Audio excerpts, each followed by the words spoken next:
Assalamualaikum warahmatullahi wabarakatuh. Perkenalkan saya Baltaza dengan NIM 87822199, Program Studi Pendidikan Guru Sekolah Dasar PGSD. Saya akan menyelesaikan tugas mata kuliah pembelajaran mikro yang diberikan oleh Bapak Ilham Aries SPD SD MPD. Di sini saya akan mempresentasikan rencana pembelajaran yang saya buat. Di sini saya mengambil pembelajaran matematika. Materi ajar yang saya ambil yaitu penjumlahan. A. Pencapaian pembelajaran. Peserta didik memahami konsep bilangan dan melakukan operasi penjumlahan sederhana dalam kehidupan sehari-hari. B. Tujuan pembelajaran peserta didik dapat 1. Menghitung jumlah bilangan 1 sampai dengan 20 secara benar. 2. Menyelesaikan soal penjumlahan sederhana. 3. Menunjukkan sikap teliti dan percaya diri. C. Asesmen. Diagnostik, tanya jawab awal tentang perhitungan, formatif, latihan soal selama pembelajaran, sumatif, tes tertulis akhir pembelajaran. D. Materi ajar, penjumlahan bilangan menggunakan benda konkret. Contohnya, 4 ditambah 3 sama dengan 7. Materi ajar adalah isi atau pokok pembelajaran yang akan dipelajari siswa dalam belajar mengajar. Pada bagian ini, materi yang diajarkan adalah penjumlahan bilangan menggunakan benda konkret, artinya siswa belajar menjumlahkan angka dengan bantuan benda nyata agar lebih mudah dipahami. Benda konkret adalah benda nyata yang dapat dilihat dan dipegang langsung oleh siswa. Contoh benda konkret yaitu pensil, buku, stek es krim, dan bola. Penggunaan benda konkret sangat cocok untuk siswa sekolah dasar karena membantu mereka memahami konsep matematika secara nyata. Sumber belajar. Isinya buku matematika kelas 1 SD, lingkungan sekitar, media, stik es krim, kelereng, dan gambar. Metode pembelajaran. Yang isinya ceramah, tanya jawab, demonstrasi, latihan. G. Alokasi waktu. Alokasi waktu adalah jumlah waktu yang digunakan untuk melaksanakan proses pembelajaran dalam satu pertemuan. Pada RPP ini tertulis 2 kali 35 menit, artinya pembelajaran dilakukan selama 2 jam pembelajaran. Setiap 1 jam pelajaran memiliki waktu 30 menit, sehingga keseluruhan waktu pembelajaran adalah 70 menit. Alokasi waktu penting dalam pembelajaran karena membantu guru untuk mengatur kegiatan belajar, membagi waktu setiap tahap pembelajaran, dan memastikan semua materi dapat disampaikan dengan baik. Skenario pembelajaran. 1. Kegiatan pembuka pembelajaran. A. Orientasi. Guru mengucapkan, "Assalamualaikum warahmatullahi wabarakatuh." Kedua, guru menyapa peserta didik, "Selamat siang anak-anak." Ketiga, guru mengajak siswa berdoa. "Anak-anak, mari kita berdoa terlebih dahulu ya." Yang terakhir, guru mengecek kehadiran. B. Apresepsi. Guru bertanya tentang menghitung benda di sekitar lingkungan. "Anak-anak, apakah kalian menghitung benda yang ada di lingkungan sekitar kita?" Apresepsi adalah kegiatan awal pembelajaran yang dilakukan guru untuk menghubungkan pengalaman atau pengetahuan yang sudah dimiliki siswa dengan materi yang dipelajari. Pada bagian ini, guru mengajak siswa mengingat kegiatan menghitung benda di sekitar mereka sebelum masuk ke materi penjumlahan. Contohnya, menghitung pensil, menghitung buku, menghitung kursi, atau menghitung teman di kelas. Dengan cara ini, siswa menjadi lebih mudah memahami materi penjumlahan karena berkaitan dengan kehidupan sehari-hari. C. Motivasi menyampaikan tujuan pembelajaran. Guru memberikan semangat belajar penjumlahan. "Anak-anak, ayo semangat belajar penjumlahan. Kalau kalian rajin belajar, kalian akan menjadi anak yang pintar, berhitung, dan cepat menghitung jumlah benda di sekitar kita." Bagian ini merupakan kegiatan awal pembelajaran yang bertujuan memberikan motivasi kepada siswa dan menyampaikan tujuan pembelajaran. Guru memberikan dorongan semangat agar siswa lebih antusiasi dan percaya diri dalam belajar penjumlahan. Selain itu, guru juga menjelaskan manfaat belajar penjumlahan dalam kehidupan sehari-hari, misalnya untuk menghitung benda di sekitar. 2. Kegiatan inti. Guru menjelaskan konsep penjumlahan. Guru memperkenalkan konsep penjumlahan dengan cara menggabungkan beberapa benda soal penjumlahan sederhana dan membimbing siswa menghitung hasil bersama-sama. Contohnya, 6 ditambah 3. Guru memberikan contoh menggunakan benda konkret. Ada 5 stik es krim ditambah 2 stik es krim. Berapa jumlah stik es krim semuanya? Menghitung penjumlahan menggunakan stik es krim atau benda konkret yang telah dibagikan guru. Berdiskusi dan tanya jawab. Siswa bekerja sama dalam kelompok kecil untuk menyelesaikan soal penjumlahan menggunakan benda konkret.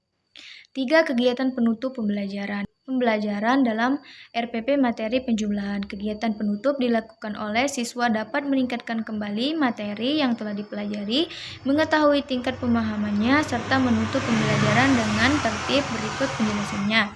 1. Guru dan siswa menyimpulkan materi. Anak-anak, hari ini kita sudah belajar penjumlahan. Penjumlahan adalah menambahkan 2 bilangan atau lebih menjadi satu jumlah. Kalian semua sangat hebat karena sudah menghitung dengan baik. Pada bagian ini, guru mengajak siswa menyimpulkan materi yang dipelajari. Tujuannya agar siswa lebih memahami inti pelajaran dan meningkatkan kembali konsep utama. Refleksi pembelajaran. Isi kegiatan. Anak-anak, apakah kalian ini sudah paham tentang penjumlahan? Bagian mana yang masih sulit? Ibu ingin tahu supaya kita bisa belajar lebih baik lagi. Refleksi adalah kegiatan untuk mengetahui pemahaman dan perasaan siswa setelah belajar.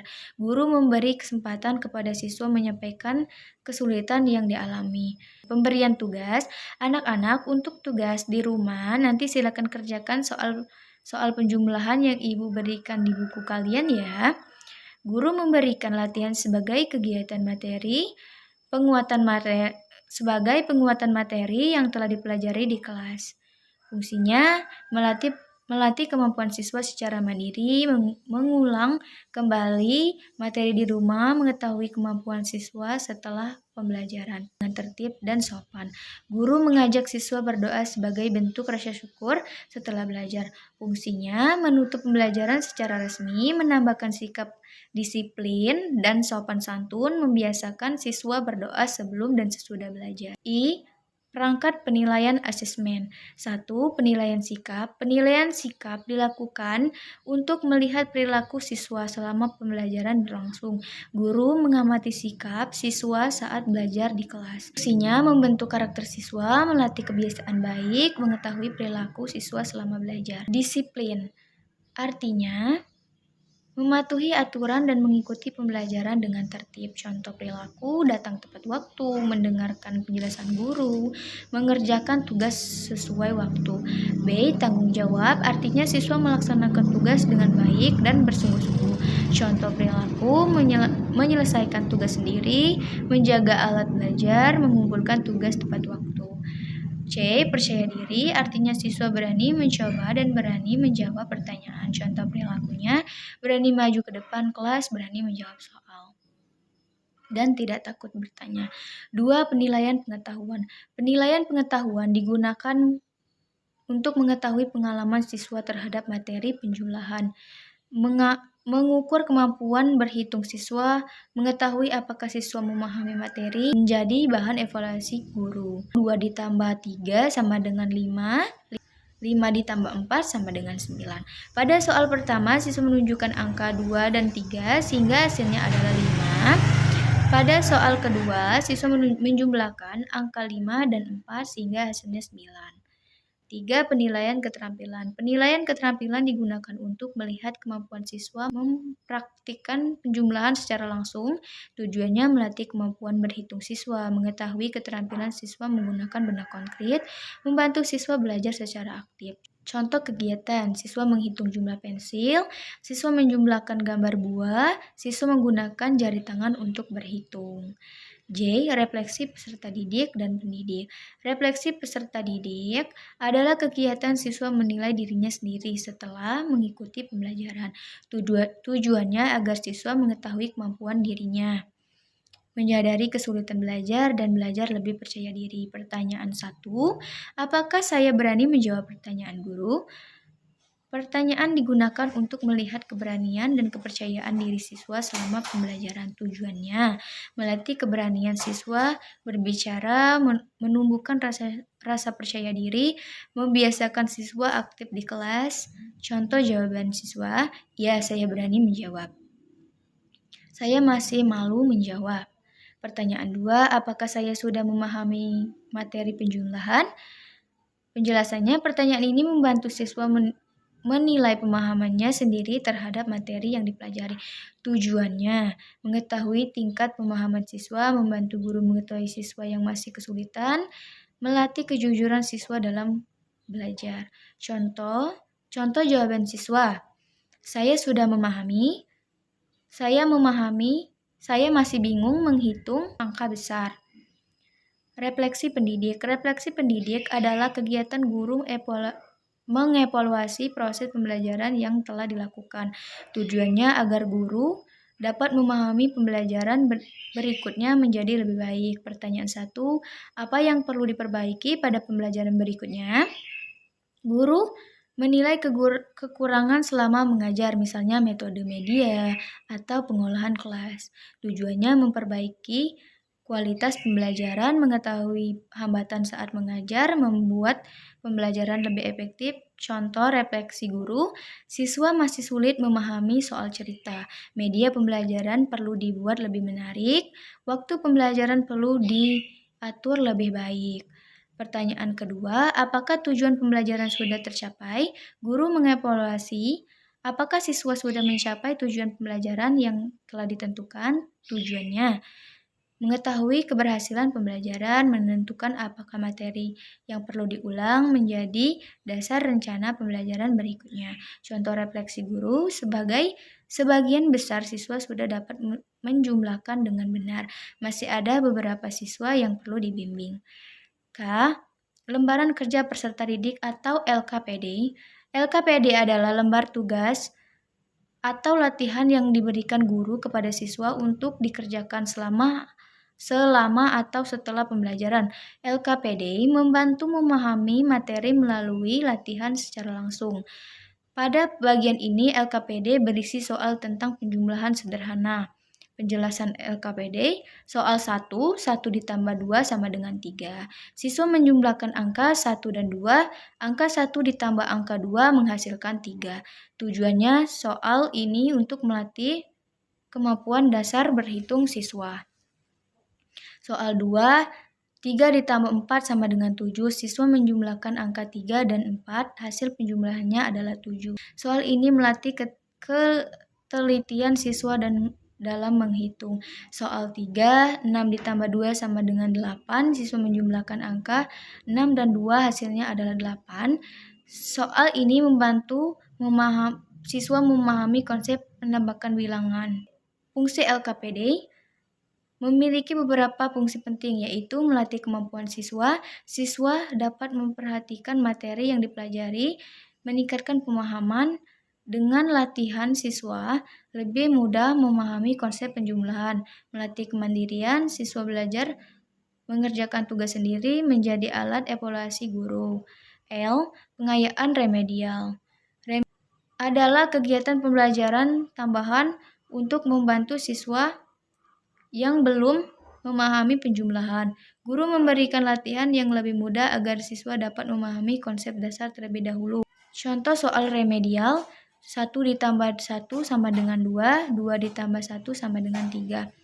Pengayaan adalah kegiatan tambahan untuk siswa yang sudah memahami materi lebih cepat dibanding teman-temannya. Guru memberikan soal yang menantang agar kemampuan siswa berkembang lebih baik. Tujuannya mengembangkan kemampuan siswa, memberikan tantangan belajar, melatih siswa berpikir lebih teliti dan tepat. Contoh soal pengayaan, 12 ditambah 15 sama dengan 27, 25 ditambah 14 sama dengan 39. Baiklah, sekian presentasi dari saya akhiri. Wassalamualaikum warahmatullahi wabarakatuh.